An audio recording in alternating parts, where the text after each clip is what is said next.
सुप्रभात बच्चों, हिंदी की कक्षा में आप सभी का स्वागत है। बच्चों, आज जो हम पाठ पढ़ेंगे वो है पाठ 16। पाठ का नाम है चिट्ठी के अक्षर। ये पाठ श्री व्यथित हृदय जी ने लिखा है।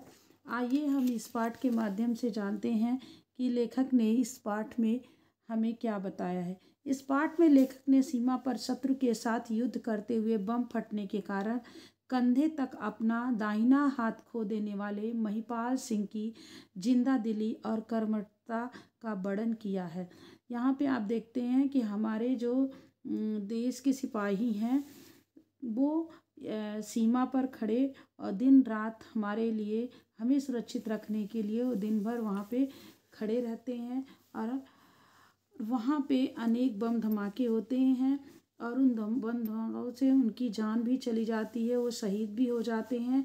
ऐसे ही एक महिपाल सिंह जी हैं जिनके बम फटने के कारण उन्होंने अपना दाहिना हाथ खो दिया। उन्हीं की कहानी यहाँ पर बताई गई। कठिन अभ्यास द्वारा बाएं हाथ से सुंदर अक्षर लिखने वाले और संपादक बने चुके महिपाल सिंह ने सिद्ध कर दिया कि स्वस्थ चिंतन द्वारा विकलांगता की भावना पर विजय पाना संभव है। यहाँ पे इस पाठ में बताया गया है कि उनका दाहिना हाथ जो था वो खो दिए, लेकिन उन्होंने बाएं हाथ से सुंदर अक्षर लिखने लगे और संपादक बन गए। तो उन्होंने ये सिद्ध कर दिया कि हम चाहे तो कुछ भी कर सकते हैं अगर हमारे मन में लगन है और हम उस कार्य को करने में अगर सक्षम है तो हमारे अंदर लगन होनी चाहिए। और हम कोई भी काम हमारे लिए जब हमारे अंदर लगन होगी और जोश होगा, हौसला होगा तो हम किसी भी काम को कर सकते हैं। तो ये बताया गया है इस पाठ में। सुबह के 10 बजे थे, मुझे डाक से एक चिट्ठी मिली। मैं लिफाफा खोलकर चिट्ठी पढ़ने लगा। कृपया करके मेरे अखबार के लिए एक कविता भेज दीजिए। उनको सुबह 10 बजे उन्हें एक चिट्ठी मिली और एक लिफाफा खोलकर उन्होंने चिट्ठी पढ़ना शुरू किया तो उसमें लिखा था, कृपया करके अखबार के लिए एक कविता भेज दीजिए। चिट्ठी के नीचे संपादक के हस्ताक्षर यानी सिग्नेचर उनके थे। संपादक का नाम महिपाल सिंह था। चिट्ठियां तो बराबर आती रहती थी, पर इस चिट्ठी ने मेरे मन को अपनी ओर खींच लिया। इसका कारण यह था कि चिट्ठी की लिखावट बड़ी सुंदर थी। हर अक्षर सांचे में ढला हुआ सा मालूम पड़ रहा था। लिखावट जो चिट्ठी की थी बहुत सुंदर थी, इसलिए उनका मन आकर्षित हो चला। महिपाल सिंह ने मेरी कोई जान पहचान नहीं थी। यह उनकी पहली चिट्ठी थी। महिपाल सिंह से उनकी कोई जान पहचान नहीं थी, लेकिन वो उनकी पहली चिट्ठी थी। लिखावट मेरे मुंह से अनायास ही निकल पड़ा, वाह बड़ी सुंदर लिखावट है। अच्छा, अनायास ही उनके मुंह से निकल पड़ा कि वाह कितनी सुंदर लिखावट है। मैंने दूसरे ही दिन कविता भेज दी। कविता अखबार में छपी। जिस अंक में छपी वह अंक भी मेरे पास आया। जिस अंक में छपी थी कविता वो अंक भी उनके पास आया। पूरे 32 पेज का साप्ताहिक अखबार था। सप्ताह में जो अखबार एक बार निकलता उसे साप्ताहिक अखबार कहते हैं। शुरू से लेकर अंत तक गांव की ही बातें छपी थीं। उसमें गांव के बारे में बताया गया था। बड़े सुंदर ढंग से 7 दिनों के समाचार छाँट कर छापे गए थे। किसानों के लिए जानकारी भी बहुत सी बातें भी थी। ऐसे उस अखबार में किसानों के लिए भी जानकारी थी और 7 दिन की जो मुख्य समाचार थे उनको छांट करके छापे गए थे। मैं अखबार को देखकर बहुत प्रसन्न हुआ और दूसरे अंक के लिए एक कविता भेज दी। अखबार देखकर प्रसन्न हुआ और दूसरा जो उसका अंक निकलता उसके लिए एक कविता भेजी। दूसरी कविता भी अखबार में छपी। अब मैं बराबर कविता भेजने लगा। महिपाल सिंह की चिट्ठियां भी समय समय पर आया करती थी। वे कभी कविता मांगते और कभी कहानी मांगते। मैं बराबर उनकी इच्छाओं की पूर्ति कर दिया करता था। वो उनकी इच्छा को पूरा करते थे। इसका परिणाम यह हुआ कि हम दोनों के मन में एक दूसरे के लिए प्रेम पैदा हो गया। इस तरह से चिट्ठियों के आने जाने से एक दूसरे से उन्हें लगाव हो गया। लगभग 1.5 साल बीत गया। महिपाल सिंह ने अपने एक पत्र में लिखा, यदि आपका कभी इधर आना हो तो मेरे घर ठहरने की कृपया करें। उन्होंने एक पत्र के जब प्रेम हो गया तो एक पत्र के माध्यम से उन्होंने लिखा कि अगर आपको कभी यहाँ आना हुआ तो आप मेरे घर अवश्य आइएगा। मैंने भी उत्तर में उन्हें लिख दिया, यदि उधर आना हुआ तो आपके दर्शन जरूर करूँगा। उन्होंने भी उसके उत्तर में लिखा, संयोग की बात है 2-2.5 महीने बाद मुझे उधर एक शादी में जाना पड़ा। मैंने अपने आने की सूचना महिपाल सिंह को दे दी। नियति तिथि पर मैं उस और बारात में सम्मिलित होने के लिए गया। वहाँ पे नियति निश्चित हुआ, निश्चित जो तिथि थी बारात की कि जहाँ बारात होनी तो वहाँ शामिल होने के लिए वो गए। जब बारात से छुट्टी पा लिया तो महिपाल सिंह के घर गया, तब उनके घर गए। महिपाल सिंह अपने घर के बाहरी कमरे में कुर्सी पर बैठकर मेज के सहारे कुछ लिख रहे थे। मैंने दरवाजे पर खड़े होकर पूछा, क्या महिपाल सिंह हैं? महिपाल सिंह ने कुर्सी पर बैठे ही बैठे मेरी ओर देखते हुए पूछा, आप कौन? मैंने उत्तर दिया, मेरा नाम अखिलेश शर्मा है। महिपाल सिंह एकाएक उछल पड़े। उन्होंने तेजी के साथ आगे बढ़कर मुझे पकड़कर हृदय से लगा लिया और कहा, अरे शर्मा जी, आप क्षमा कीजिएगा। ऐसा उनसे लगा हो गया था, लेकिन अभी तक उनकी मुलाकात नहीं हुई थी। जब मुलाकात हुई तो उन्होंने उनको हृदय से लगा लिया और कहे कि मैंने आपको पहचाना नहीं, इसलिए मुझे क्षमा कीजिए। मैं कुछ कहना ही चाहता था कि मेरी दृष्टि उनके हाथों पर पड़ी।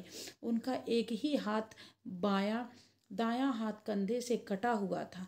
मैं आश्चर्यचकित होकर उनकी तरफ देखने लगा। वे बड़े खुश थे, बड़े स्वस्थ थे। एक क्षण में ही मेरे मस्तिष्क में अनेक प्रश्न कौंधने लगे। प्रश्न उनके मन में आने लगे कि ये मतलब उनके हाथ में इतनी सुंदर लिखावट और इनका दाहिना हाथ नहीं है, वो कैसे लिखते हैं? क्या वह लिखावट इसी आदमी की थी? क्या वह बाएं हाथ से इतने सुंदर अक्षर से लिखता है? मैं महिपाल सिंह की ओर टकटकी यानी एक टक लगाए देखता रहा। तब महिपाल सिंह ने पूछा, क्या देख रहे हैं? क्या यह कि आपको चिट्ठियां भेजने वाला महिपाल एक हाथ का आदमी है? अरे भाई, यह जीवन है। जीवन में क्या हो सकता है, कोई कुछ नहीं जानता। ऐसा वो कह रहे हैं कि जीवन में हमारे अनुसार चीज़ें नहीं होती हैं, हम जैसा चाहते हैं वैसा नहीं होता है। कई बार जीवन में ऐसी चीज़ें हो जाती हैं जिनके बारे में हम कभी सोचे नहीं होते हैं। तो वही घटना, उन्होंने ऐसा नहीं सोचा था कि उनका हाथ कट जाएगा और उनके साथ ऐसा होगा। आप तो मेरे मन की बात भाप यानी जान गए। मैं सचमुच यही सोच रहा था कि क्या आदमी बाएं हाथ से भी इतना सुंदर लिख सकता है? महिपाल सिंह ने जवाब दिया, शर्मा जी, दाएं बाएं में कुछ फर्क नहीं है। जो गुण दाएं हाथ में होता है वही बाएं हाथ में भी होता है। यह तो व्यक्ति पर निर्भर करता है कि वह किस हाथ से काम करता है।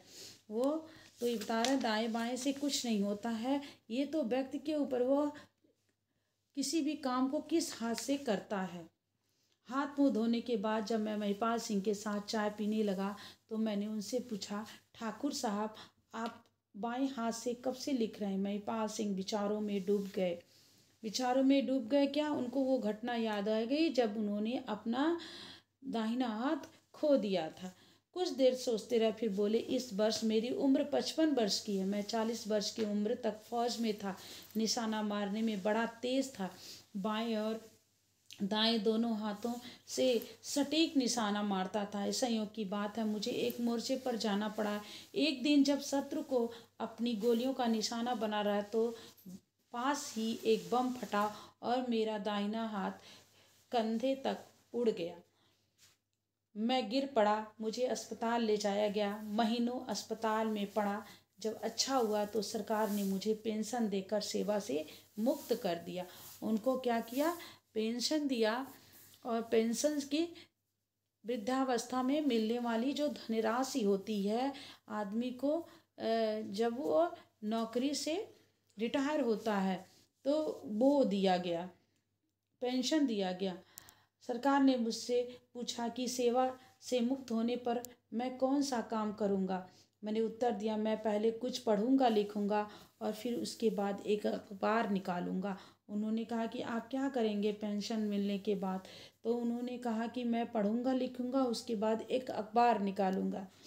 सरकार ने मेरे पढ़ने लिखने और अखबार निकालने का पूरा इंतजाम यानी बंदोबस्त प्रबंध कर दिया। मैं घर आकर बाएं हाथ से लिखने का अभ्यास करने लगा। अभ्यास करने लगे 4-5 साल तक मैं अभ्यास में ही लगा रहा। मैंने बहुत सी कविताएं लिखी, कहानियां लिखी और लेख लिखे। वे सभी चीज़ें मेरे पास मौजूद है। मेरी लिखावट उसी अभ्यास का परिणाम है। क्या लिखने से हम लोग भी आप लोगों से क्या कहते हैं कि आप लोग लिखावट नहीं अच्छी है तो रोज़ लिखिए। रोज़ 2-3 पेज लिखेंगे, आपकी लिखावट अनायास ही सुंदर हो जाएगी। तो उनके सुंदर राइटिंग होने का, सुंदर लिखावट होने का परिणाम ये था कि उन्होंने उसका अभ्यास किया। जब मैं लिखने में दक्ष यानी कुशल हो गया, प्रवीण हो गया, तो अखबार निकालने लगा। जब अच्छा लिखने लगे तो वो अखबार निकालने लगे। अब आप देख ही रहे हैं कि पूरे 32 पेज का अखबार हर सप्ताह निकालता हूँ। महिपाल सिंह अपनी बात खत्म करने के बाद उठे। उन्होंने 4-5 साल तक अभ्यास के रूप में लिखी हुई अपनी रचनाएं अलमारी से निकालकर मेरे सामने रख दी। 4-5 साल में उन्होंने जितनी रचनाएं लिखी थी वो सारे निकाल करके के सामने मैंने उनकी रचनाओं को देखने लगा। टेढ़े मेढ़े अक्षर, दूर दूर अक्षर, अलग अलग अक्षर, फिर सुधरे हुए, फिर गोल गोल सुंदर अक्षर, सांचे में ढले हुए अक्षर। पहले उनकी लिखावट टेढ़ी मेढ़ी थी, दूर दूर अक्षर थे क्योंकि बाएं हाथ से वो अभ्यास कर रहे थे। फिर धीरे धीरे सुधार हुआ, फिर गोल गोल हुए और फिर बहुत सुंदर अक्षर, जैसे लगा किसी सांचे में ढाल करके लिखे हुए हैं। मैं मुग्ध हो गया यानी मोहित होकर बोल उठे, ठाकुर साहब आप धन्य हैं। मैंने बचपन में पढ़ा था, रसरी आवत जात है, सिल पर परत निशान। ये रहीम का धोआ है, करत करत अभ्यास, जड़मत होई सुजान, रसरी आवत जात है, सिल पर पड़त निशान। ये रहीम का दोहा है कि अभ्यास करने से सब कुछ संभव है। कि रस्सी जो होती है मामूली होती है और जब वो कुएं की चौखट जो पत्थर का बना होता है, जब उस पर बार बार पानी खींचने से वो पत्थर पर अपना निशान छोड़ जाती है। तो ये रहीम का दोहा हमें यही बताता है कि अभ्यास करने से जो नामुमकिन है वो भी मुमकिन हो जाता है, जो नहीं होने वाला है वो भी हो जाता है। तो इसीलिए हमें हमेशा अभ्यास करते रहना चाहिए, चाहे वो हम किसी भी चीज़ का अभ्यास करें, पढ़ने का, लिखने का, खेल का, कसरत करने का। तो अभ्यास करने से सब कुछ चीज़ें संभव हो सकती हैं। मगर आज अपनी आँखों से प्रत्यक्ष यानी सामने देख लिया। इतना कहने के बाद मैंने महिपाल सिंह से विदा लिया और इतना कहने के बाद वो वहाँ से चल दिए। आप जानते हैं कि एक और पंक्तियाँ हैं, मन के हारे हार है, मन के जीते जी। अगर मन आपका हार गया तो आप हार जाएंगे, और अब अगर आपका मन जीत गया तो आप कितनी भी मुश्किल में रहेंगे, कितनी भी कठिनाइयों का सामना करना पड़ेगा, लेकिन जीत आपकी अवश्य होगी। महिपाल सिंह की इस कहानी से हमने ये सीख प्राप्त की कि हमें चाहे कुछ भी, भगवान भी हमसे अगर हमारा कुछ छीन ले तो हमें कभी हताश और निराश नहीं होना चाहिए। हमें कोशिश करते रहना चाहिए, अभ्यास करते रहना चाहिए कि हमें कुछ करना है। ऐसे अनेक जो दिव्यांग लोग हैं समाज में एक मिसाल पैदा किए, एक कि उन्होंने पहचान बनाई। हम इन लोगों से सीख ले सकते हैं क्योंकि हमारे पास तो सब कुछ है फिर भी हम करना नहीं चाहते हैं, और इनसे सीख ले करके हमें भी कुछ करना चाहिए और जीवन पथ पर आगे बढ़ना चाहिए।